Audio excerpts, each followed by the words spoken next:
threaten my friend with revenge porn, I'll ruin your whole damn life. My very good friend made some slightly dumb mistakes and sent some pictures to someone she reasonably thought she could trust, knowing only his first name, his screen name, and roughly where he lived and the type of work he did. He is not from our country, but had indicated that he would be traveling for work to near us shortly, and they had made plans to meet. And when she got some red flags and backed out, the dude threatened to publish these pictures online. I am, incidentally, an attorney. So, some searching later and gathering up any pictures he sent her of him that could possibly identify him, his online handle led me to a TikTok page, which led me to an Instagram page with his name on it. That led to a LinkedIn page with his place of work that matched a picture he sent with a branded polo he was wearing. Some more searches got me the email of the CEO, VP of HR, Operations Manager, and Public Relations Manager. I just fired off an email on behalf of my client with the screenshots of him threatening revenge porn, snippets of the conversation showing that username while he sent that exact picture of him wearing his company's branded apparel, links to how I know it's him, along with pictures he sent her of his motorcycle with the license plate showing as further proof it is him. I also included screenshots of him discussing a workplace incident that were timestamped, along with pieces of dialogue discussing how he had sex with an ex at his place of work, and discussing plans to have sex with her in his office as well. I also included a picture he sent her showing his work laptop with his entire Outlook calendar, along with proprietary information which he sent to prove he was busy, along with other pictures he took of his workplace with non-consenting employees. I further informed his employer that I will be forwarding all this information to them,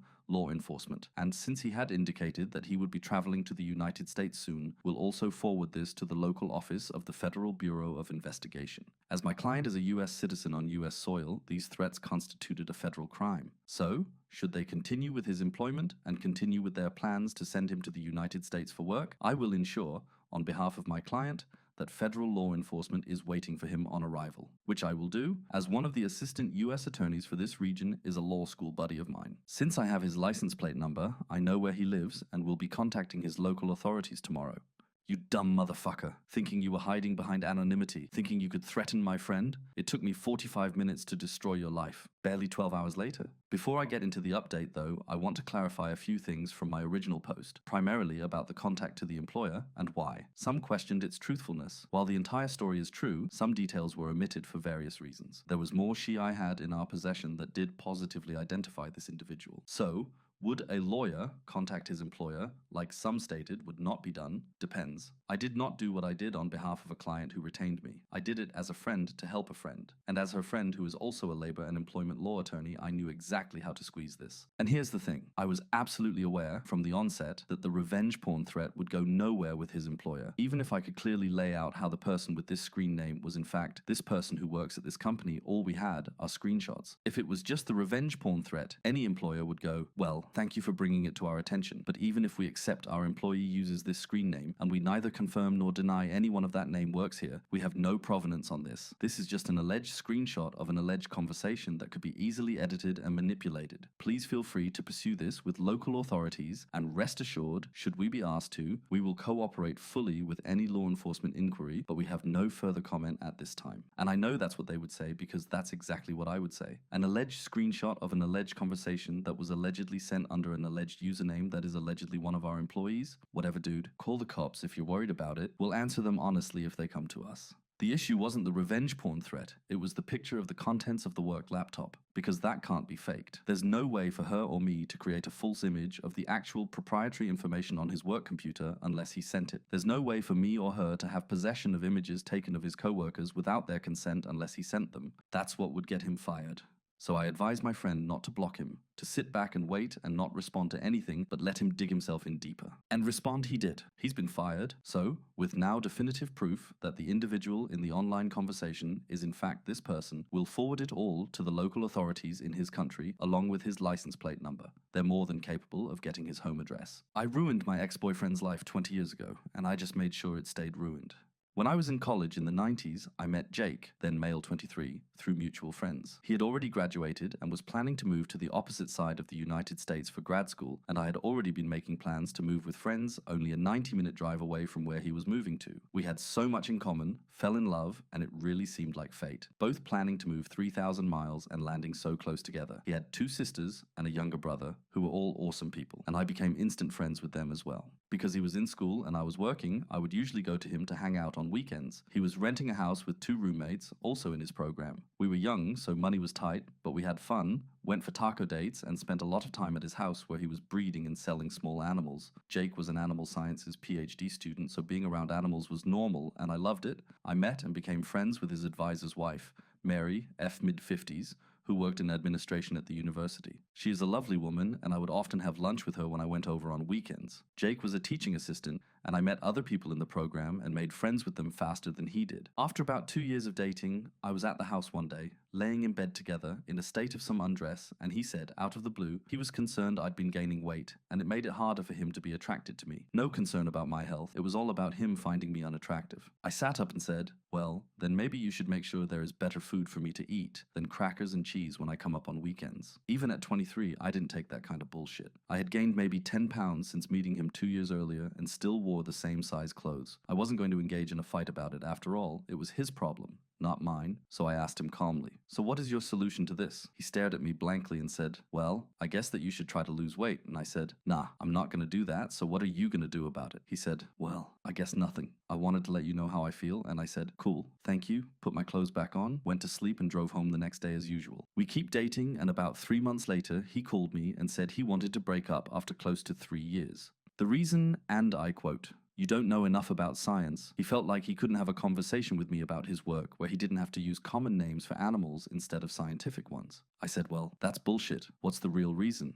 He said it was the real reason. He came to see me a month later to return something of mine, and I confronted him, demanding the real reason. He finally admitted he had been seeing one of his undergrad students, let's call her Meg, a 19-year-old. He was then 26, and her teacher. I screamed at him to leave. My roommate threatened to throw him off our second-floor balcony if he didn't go, and he left. It hit me all at once after he walked out, and I went from rage to stunned laughter. I'd met Meg a few times, and at one point, she was at his house for a barbecue and spilled something all over her pants. Jake asked me if I could loan her some sweats. I couldn't because I was a size 8 and she was a size 18. Nothing wrong with that at all. But the point is, I realized he made those comments about my weight to try and get me to break up with him because he was a coward. He clearly liked a big gal. Although, when he'd said those things to me about my weight, it was 1 a.m., I lived about 95 miles away, and we had just had sex. So I don't know how he thought this would go. Even in hindsight, it perplexes me. Did he think I was going to break up with him and storm off into the night and drive for an hour and a half? Anyway, I emailed his roommates. It was the early 2000s. It's how you communicated anything you didn't want to say on the phone. I wanted to let them know we'd broken up and that they were always lovely to me and thanked them for being friends. They both admitted they knew about Meg and were the ones to demand that Jake tell me, or they would. That's when he broke up with me with the lame, you don't understand, science excuse. One of his roommate, a super nice, super cute guy named George, offered to help me get a few things still at their house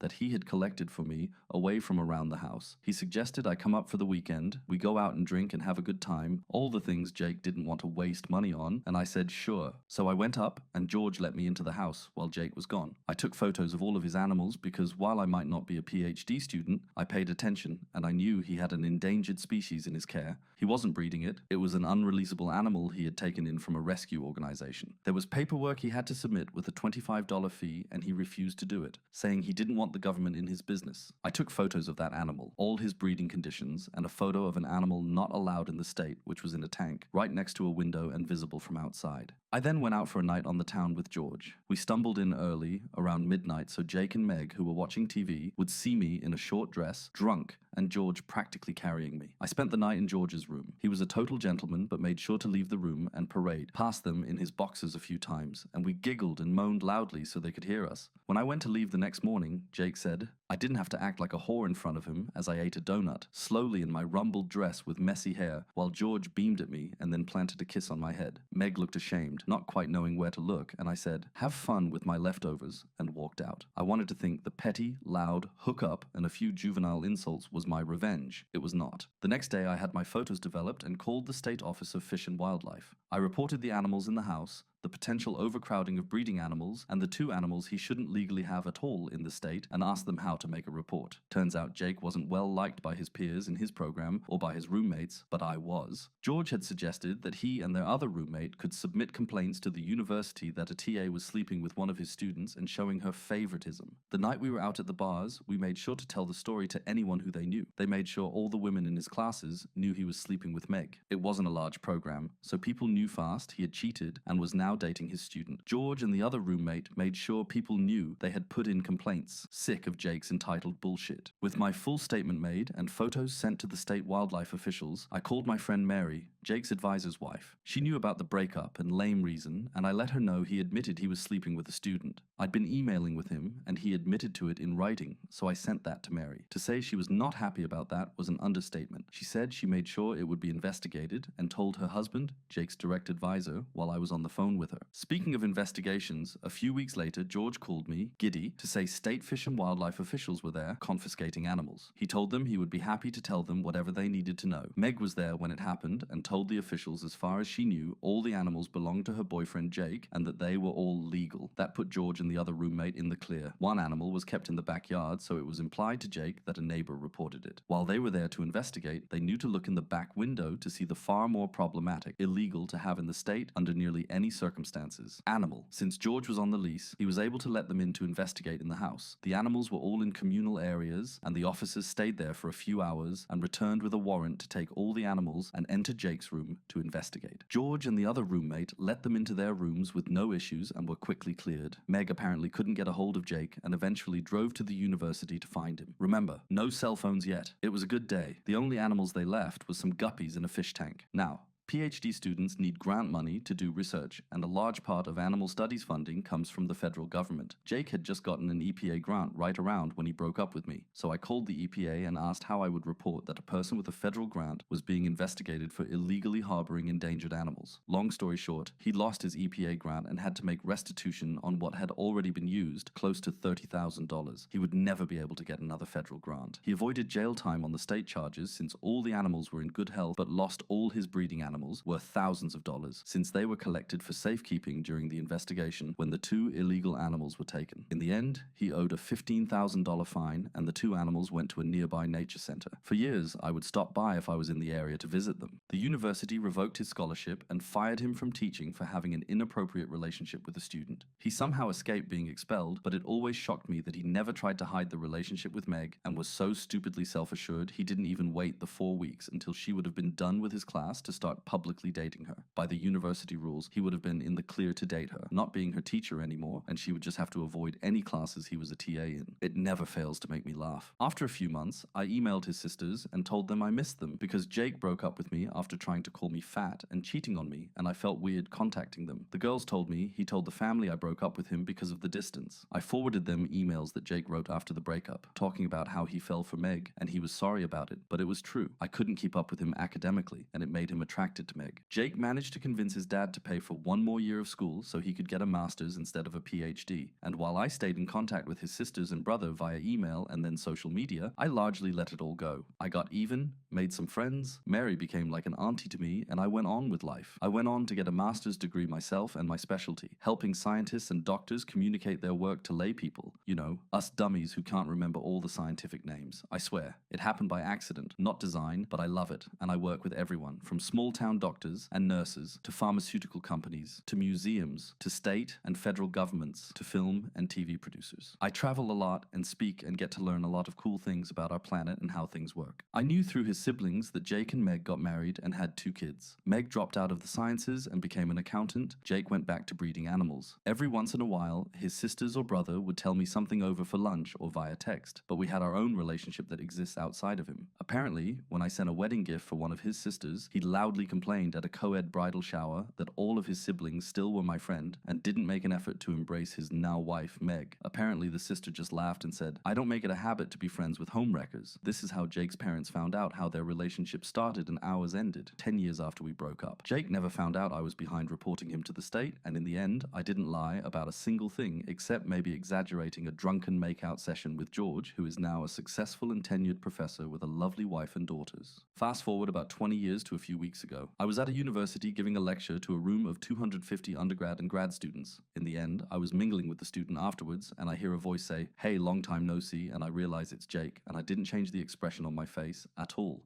I was completely shocked, and my instinct was to play dumb. So I said, "I'm sorry, help me out. Have we met at another workshop or lecture?" He looked incredulous and said, "It's me, Jake." And I said, "I can't place you, but I would love to figure it out." Finally, I gasped and said, "Oh my goodness, Jake. I guess I blocked you out," and said, "Well, lovely to see you," and moved on quickly when he tried to reach out and hug me. I was happy to leave it there, with the satisfaction of him seeing me as a guest lecturer in a science department of a major university when he was just in the audience. The department chair and faculty who had invited me to speak took me out to dinner, and while there, one of them said, "So you know Jake?" I said, "I did from over 20 years ago," being vague about how. She went on to tell me he had been there for an interview for a teaching position and had spent a few days there observing, and they were likely going to hire him. I couldn't control it, I scoffed. When they all looked at me, I said, "I'm sorry, I'm just shocked. He's teaching after what happened at University X." They said what happened, and I said, "He was sleeping with a 19-year-old student when he was 26, and he had to leave the program without a PhD because he couldn't afford to stay after losing his scholarship." The three people I was with all looked at each other like they knew they had a problem and said, "Wow, we'll have to look into that and change the subject." My old friend Mary called me this weekend to say that a friend at the university let her know someone had called doing a background check about Jake. They pulled his file, which included being fired, leaving the program with a lower degree, and the complaint letters from over 20 years ago about his conduct. Mary's name had been on it, with her husband listed as the faculty advisor, so she thought I'd like to know. As a bonus, it had a copy of his arrest record for the illegal animals. I guess his dad had paid for a decent lawyer to get the record expunged after the charges were reduced, and he paid the fines, so it doesn't show up on a standard background check. I don't think he's going to get that job. So, I will return to my life, content that the universe comes through sometimes, especially if you give it a little nudge now and then. The best revenge is when you don't have to do anything wrong. You just have to help direct knowledge to the right places. If there is anything I can impart to any young women and men reading this, as I shimmy happily into my now size 10 pants, it's that if someone who is supposed to love you complains about your weight or looks, that is their problem to fix mentally, not yours. And maybe it's time to check out what they are doing behind your back or simply move on. Remember though, it is their flaw, not yours. If Jake hadn't been a coward and tried to make me break up with him and had just ended things with me in a mature way, I might not have found out about Meg and turned his own wickedness back on himself. I got lowballed on Facebook, so I made them meet me at the pub to waste their time. When I list something on Facebook Marketplace, I do it with the intention of selling it basically right away. What does this mean? It means my price is low, sometimes too low, and firm. I don't budge on price, but that has never mattered. They always buy it at full price anyway. I absolutely hate getting 50 "is it still available" messages. When I get one of those, I just delete and ignore. A few days ago, I was selling a set of new takeoff tires and wheels. MSRP was in the $2,500 range. Used prices were in the $1,500 to $2,000 range. I listed these at $1K. Within an hour, I had probably 20 messages about them. My response is always the same. The price is the price. I will not hold them. First come, first serve. One of the guys who messaged me offered $250. These are a slow sell at $2K, but a near instant sell at $1K. There is no world where $250 was an appropriate offer. So, I told him that. My word for word, punctuation for punctuation response to his offer was, no, but that didn't stop him. He justified his offer by sending several listings showing other tires, etc., so I blocked him and moved on. Fast forward 10 minutes, and I get another message from a different Facebook account with the same offer. This guy was now using a second Facebook account, so I blocked this second account. And then he did it with a third account. I was done at this point. Clearly I couldn't win by just blocking and moving on. This guy was relentless. His strategy was to literally annoy the living crap out of you until you just said yes, and blocking his accounts wouldn't work. Who knows how many accounts this guy had? And so I did what any other sane person would do and accepted his $250 offer. I told him I would take his $250 offer, but that he would have to meet me later that night, as I was currently busy. He said that he was about a 2-hour drive from me and asked to meet halfway. I said no. He was eager to make a quick buck off of me, so agreed to drive to me. There is a street in our town that has a few pubs on it. 3 of these pubs are within about a half-mile of each other, kind of set up so you park on the street and walk between them. And these pubs are usually busy by 11 p.m. By busy, I mean there is zero parking anywhere. You usually have to park at least a half-mile away and walk to the pub. And so I did what any sane person would do and set the meet for 11 p.m. at one of these local pubs. I sent him a message at around 10:45 p.m. and asked him to meet me in the pub, and we could walk over to my truck and grab the wheels and tires. He messages me at 11 p.m. and told me he was out front. There is no way to park out front without blocking the entire street, and traffic is usually heavy at 11 p.m., meaning he couldn't just wait out front. He would have to move. So again, I did what any sane person would do, and waited until about 10 minutes after 11 p.m. to message back. In that 10 minutes, I received no less than 20 messages from him. These messages painted an amazing picture as he grew more and more frustrated frustrated, as he sent screenshots of his location, asking if he was in the right place, as he kept telling me he would drive down the block and circle back. You get the point. 10 minutes later, I sent a simple, "Sorry about that, didn't see your message. I'm at the bar in XYZ pub. Just park and come in. I'll grab you a beer." He accepted the offer, parked what I assume was half a mile plus away, and walked to the pub. 10 more minutes of me not responding, and 20 plus messages later, I sent a simple, "Sorry about that, didn't see your message." I walked down to PDQ pub, probably 500 yards away, thinking you may be there. Meet me down here. Fast forward until right around midnight. I had made this man drive 2 hours one way, walk at least 2 miles, go into all 3 pubs, and curse me every way to Sunday, and he was still 2 hours from home. So I did what any sane person would do, and turned off Facebook notifications, and went to bed. Oh, and the wheels and tires sold earlier that day for exactly $1,000.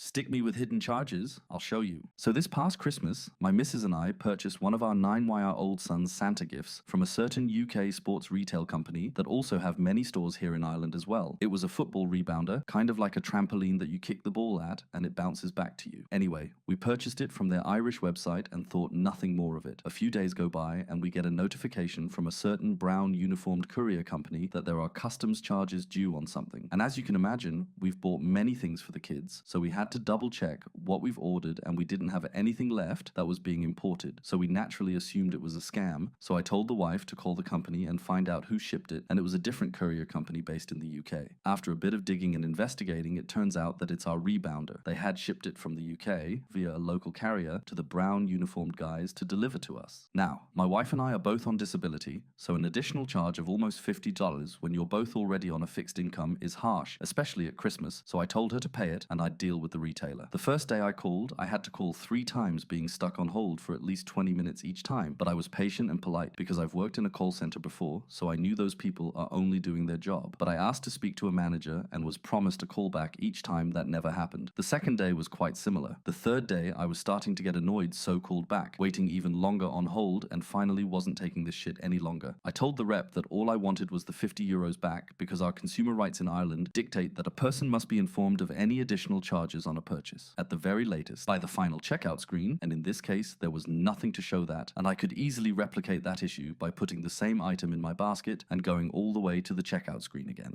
and there was nothing saying we'd have to pay import charges. The rep was indifferent to the situation, but tried to help, and what he said sent me over the edge. He offered me a measly €20 gift voucher to use on their website, but more importantly, he read a statement to me. He said, "We advise our customers that there may be DDU charges, delivery duty unpaid, customs charges, on any item that gets shipped outside of the UK." Then I asked him where it states this information, and he paused, then said he didn't actually know. I said, "Well, I know one thing. It doesn't say it anywhere on this transaction because I've checked, and because this is a violation of my consumer rights, I'm going to give your company one last chance to make this right. Have your manager call me within the next 60 minutes, or I'm going to post this entire debacle on LinkedIn and link every senior officer in your company." Then I hung up the phone and waited. Yet again, no call. The next day, I went on LinkedIn and followed through on my promise. I created a post detailing what they had done by sticking us with hidden charges and that they were ignoring our requests for a manager and everything they said and did. Then I tagged every senior officer at that company, from the regional managers through the European directors all the way to the CEO, and I shamed them for how they operate their company. This, ladies and gentlemen, was now an act of war. Shortly after I posted that, I noticed that they took down the item from their website in an attempt to hide this, but they must have thought in a simpleton that doesn't understand how the internet works. They didn't realize that when you searched for rebounder on their site, that it shows the item in question, so I took a screenshot of that, then another of the item page that was now missing, but then I did a Google cached search for the same page and found a version from 2 days prior happily showing the item. Then I added a comment to my original post highlighting how they were trying to hide it with the evidence and trolling them for their heinous behavior, especially at Christmas. Then I tagged and shamed all the senior officers again, and at this point it was really starting to get some attention, not only publicly,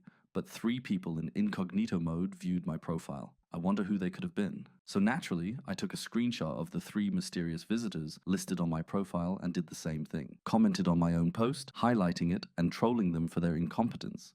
The next morning, I got a call from a senior executive at their head office in the UK, practically licking my boots with apologies, asking what she can do to make this right. I told her I originally only wanted my €50 back, as it wasn't fair, nor even legal, that I had to pay it, but since I had to go to such lengths to get their attention, now I wanted my €50 back, a full refund on my entire purchase, and I wanted to keep the product. That was the only thing that would make this go away. She asked for a couple of hours to fix it, and I said okay. About an hour later, I got another call from her again, apologizing. She asked for her my PayPal address where she sent the 50 euros, then she refunded the whole purchase and she let us keep the product. Obviously, I thanked her for her help because at that stage I was just happy it was over, but I'll be fucked if I'll let anyone walk all over my family, even if they are a 58 million euro annual company. The most of the story here is, don't take bullshit from anyone. I may be just one man, but my son's view of Santa is far more valuable to me than the opinion of some retail chain that doesn't care about its customers, nor how it operates ethically. Revenge on my cheating wife, now ex, as well as the karma that came afterwards. So I am in the army, and I was married. I was approaching my first deployment to Iraq. It was very stressful, and it had my wife wanting me to find a way to stay and not deploy. Obvious things any wife would try to talk about. Anyways, so we have no kids, but both want them. So we talk about getting out of debt while I'm gone. She talks to her best friend back home in another state where we are both from. Her friend agrees to let her move in and charge a modest 300 in rent so that we can get out of debt and start a family when I come back. A plan I was actually very pleased with. I deploy, she is there, crying her eyes out, saying she will miss me and loves me, and we will start a family when we get back. Fast forward 2 months. She starts acting distant, not wanting to talk much on our scheduled calls or text back 1 or 2 word answers. We've been together 6 years, she is never at a loss for words. Anyway, one day she says, I need some space. She asks someone who is 10,000 miles away for space. I say why. She says she just needs space. She wants to find herself. So I remember back when we lived at home, she had a guy who was always being borderline inappropriate. I'm not a very jealous person, and I trust her. So I start seeing said guy in basically all her pictures she posts with the group. Every time he is in the picture. Everyone else changes, but never him. So for the first time, I'm very jealous and uneasy about everything. So I clone her phone so I receive every text she receives as well as every text she sends. I'll never forget the first text I saw after cloning her phone. Hey babe, I'll see you after work. Want me to save you any of my leftovers? From her to him, it destroyed me. I lost 35 pounds in a week. I didn't eat or sleep. I stared at the phone watching every conversation. Watching them talk about trying to have a baby. It was literally everything a married person fears. I ask her if she is seeing someone and she says no, she isn't. She is taking care of herself and she loves me, blah blah. I don't say anything about receiving her texts for 2 months. Over this time, she finally admits cheating and that he is so much better than me at sex, treating her right, and he does what she wants. During this time, she pays our debt off, gets tattoos with him, matching I love you tattoos, goes to shows with him, buying clothes, etc., with the money I'm making. So this is where revenge starts. I put a freeze on the account for a month. In that time, I change every password to every account to things she won't guess. Army jargon slang terms. I block her on Facebook and my phone so she has no way to contact me. She lost her car to repo a few months later, got kicked out of her place, had to sell her prized shoes and purses just to stay alive. I then find out she got a job at her old restaurant, so I post all the text conversations I have with her and the guy talking about having babies that have timestamps on it, as well as post conversations we had with the matching timestamps showing all of our friends what she has done. I then have friends call and complain at her job constantly on both he and her. They work at a restaurant, so I also have friends dine and dash. They both get fired. So she tries to call my command and tell them that I am abandoning her and she can't provide for herself. My commander knows what is going on. He does nothing because he had something similar happen. Then about a month before I come back, she calls me from another number to tell me she is pregnant with his kid. Mind you, I'm still gone, so we cannot get divorced yet. She moved away with him, 10 hours from me. April 24, 2018. She calls me 5 months pregnant, crying uncontrollably, asking me where she should go. Apparently, they have a giant blow-up fight. She tells him she is leaving. She says she doesn't know where to go, and I simply say, sorry, not my problem anymore. Fast forward January of this year. She calls me from a mutual friend's phone. Her. He hit me. I don't know what to do. Me. Maybe you don't cheat on your husband when he is deployed for some guy who talks a big game. Her. Well, I guess you are happy about this. Me. No, but I'm glad I know I'm not the bad guy in this story. And then, the next month, her. He is cheating on me with 2 girls. I'm sorry. I regret everything I did. I fucked it all up. Me. Yeah, you did. All in all, this woman destroyed my life. Put me into a deep depression I'm still dealing with. But I do feel a little better having proof that I wasn't the problem. To think if this happened even 10 or 5 years ago, I would have come back to an empty bank account, an empty house, as well as seeing my then wife pregnant with another man's baby. She actually hit me up yesterday to ask for some money to help cover rent. Update. I realized I left out that we got divorced before the kid was born, so I have no financial responsibility to her. I haven't had any for almost a year. I mainly use T-Mobile's Digit service to clone the phone. Also, no, I wasn't celebrating that she was physically abused. I did tell her to call the cops, but that's all I did. It's not right to abuse someone, but I also have no responsibility to watch out for her well-being.